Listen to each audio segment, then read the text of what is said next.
warahmatullahi wabarakatuh. Waalaikumsalam warahmatullahi wabarakatuh. Alhamdulillah, pada kesempatan kali ini kita dapat bertemu kembali di mata pelajaran fikih ya, dalam keadaan sehat walafiat. Sebelumnya ada yang tidak hadir?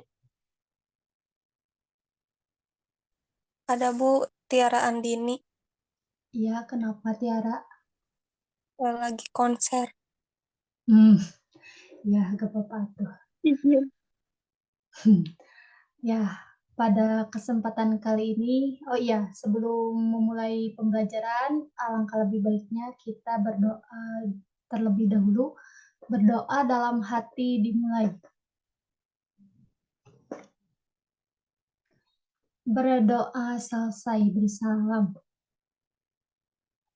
Assalamualaikum warahmatullahi wabarakatuh.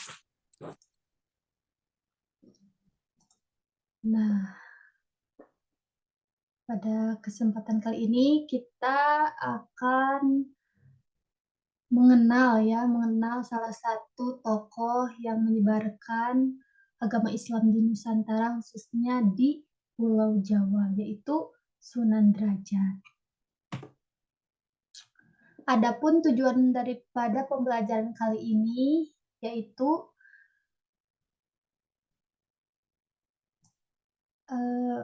satu, memahami materi terkait biografi Sunan Derajat dalam kebaikannya dengan baik biografi Sunan Derajat. Yang kedua, menyimpulkan materi terkait. Yang ketiga, mengkomunikasikan materi terkait biografi Sunan Derajat dengan baik. Nah, yang kita ketahui bahwa Sunan Derajat itu adalah termasuk ke dalam Wali Songo ya, atau Wali 9 itu. Ibu akan mengulas balik ya materi mengenai Wali Songo.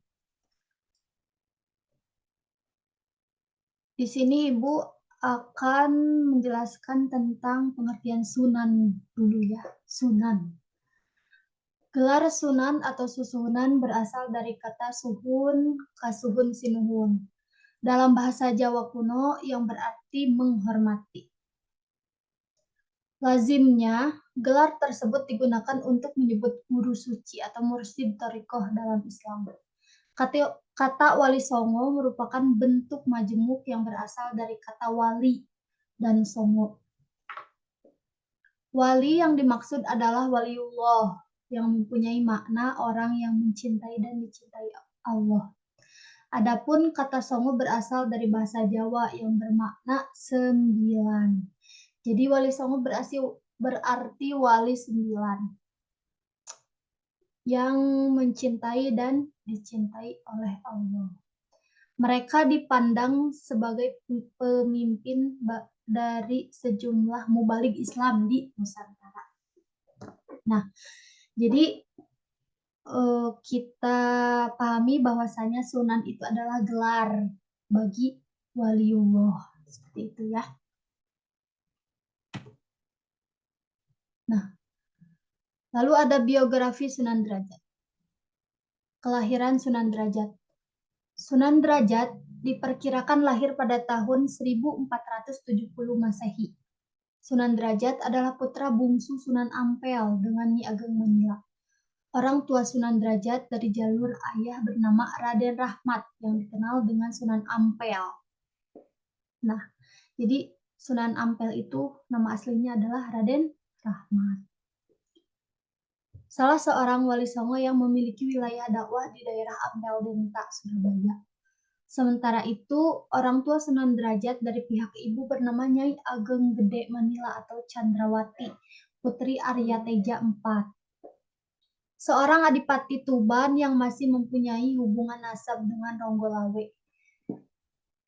Raden Kosim atau Sunan Derajat adalah adik Nyai Patimah, Nyai Wilis, Nyai Taluki, dan Raden Mahdum Ibrahim atau Sunan Bodang. Jadi dapat kita simpulkan bahwasanya Sunan Derajat ini adalah adik Sunan Bonang dan anaknya dari Sunan Ampel. Nah, dengan demikian berarti garis nasab Sunan Derajat sama dengan Sunan Bonang yang berasal dari Sunan Ampel, yakni berdarah Campak Samarkand, Jawa.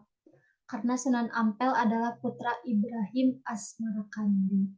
Nah, sampai sini paham? Paham. Paham ya? Paham, Bu. Lanjut. Nah,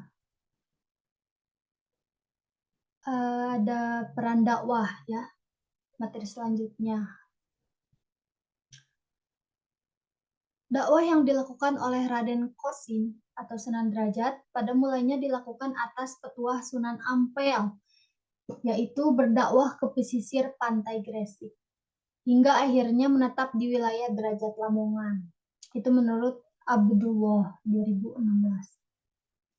Untuk menempati wilayah tersebut, Raden Kosim dengan diantar oleh Sunan Bonang menghadap Sultan Demak untuk meminta izin bertempat tinggal di kawasan itu. Sultan Demak I tidak hanya mengizinkan untuk bertempat tinggal, melainkan memberikannya. Nah, keputusan pemberian tanah perdikan ditetapkan 4 tahun kemudian, yaitu pada tahun Jawa 1486.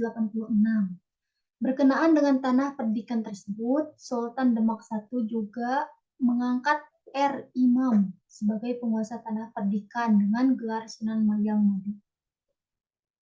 Nah, seperti itu. Oh iya, pasti kalian bertanya-tanya, kenapa sih Raden Kosim itu disebut dengan Sunan Derajat? Nah, pada kala itu ketika beliau berdakwah ke wilayah Derajat Lamongan, beliau mendirikan sebuah pesantren di sana. Maka dari itu, semenjak itulah Raden Kosim ini disebut dengan Sunan Derajat. Seperti itu. Jadi karena mendirikan pesantren di wilayah Derajat. Nah, lanjut ya kepada media dakwah. Sunan Derajat memperkenalkan Islam melalui konsep dakwah bil hikmah dengan cara-cara bijak tanpa memaksa dalam menyampaikan ajarannya. Sunan Derajat menempuh 5 cara. Yang pertama, lewat pengajian secara langsung di masjid atau langgar. Yang kedua, melalui penyelenggaraan pendidikan di pesantren. Selanjutnya yang ketiga, memberi fatwa atau petuah dalam menyelesaikan suatu masalah. Cara keempat, melalui kesenian tradisional. Nah, Sunan Derajat kerap berdakwah lewat tembang pangkur.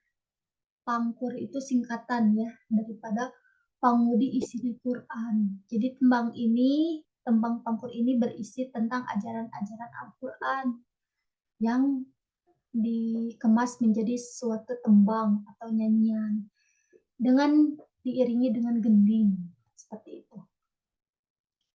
Yang terakhir, ia juga menyampaikan ajaran agama melalui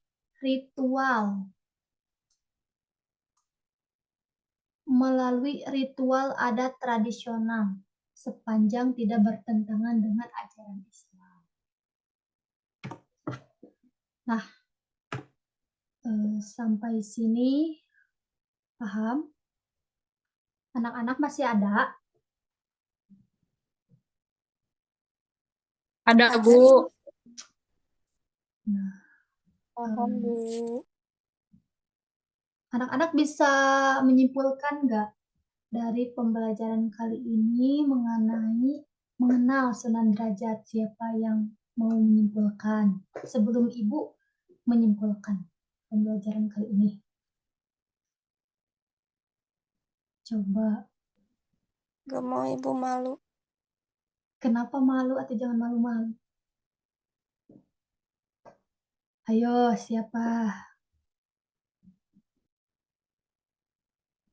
Kalau begitu Ibu bertanya deh Kepada Prilly, ada Prilly? Ada Ibu. Pertanyaannya mudah sih. Jadi Sunan Derajat anak dari siapa?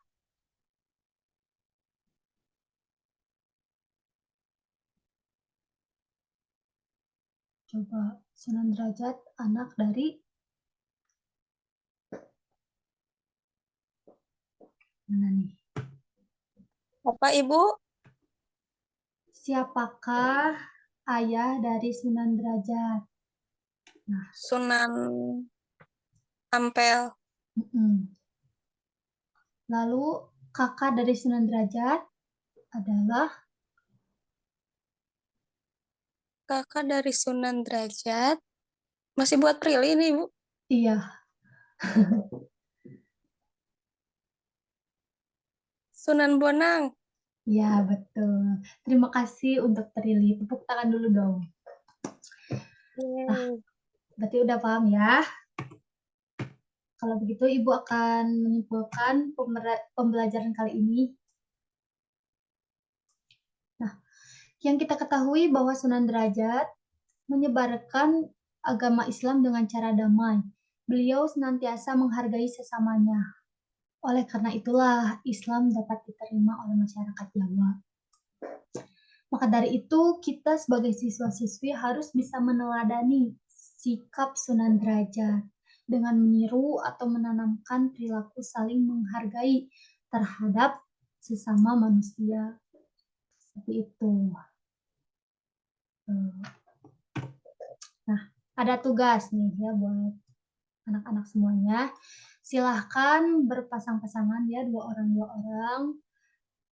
Cari dan hafalkanlah tembang Fangkur karya Sunan Derajat. Setelah itu minggu depan Ibu akan tes ya di depan berdua. Nah, mengerti untuk tugasnya, tugas kelompoknya? Ya, Bu. Ya, seperti itu. Mengerti Ibu. Karena waktu sudah habis ya. Marilah kita tutup pembelajaran kali ini dengan bacaan hamdalah bersama-sama. Alhamdulillahirrahmanirrahim. Alhamdulillahirrahmanirrahim. Terima kasih. Mohon maaf atas segala kekurangannya. Semoga ilmu yang Ibu berikan bermanfaat bagi kalian semua. Amin ya rabbal alamin. Ibu undur diri. Wassalamualaikum warahmatullahi wabarakatuh. Waalaikumsalam warahmatullahi wabarakatuh. Terima kasih, Ibu. Ya, sama-sama Mahalini.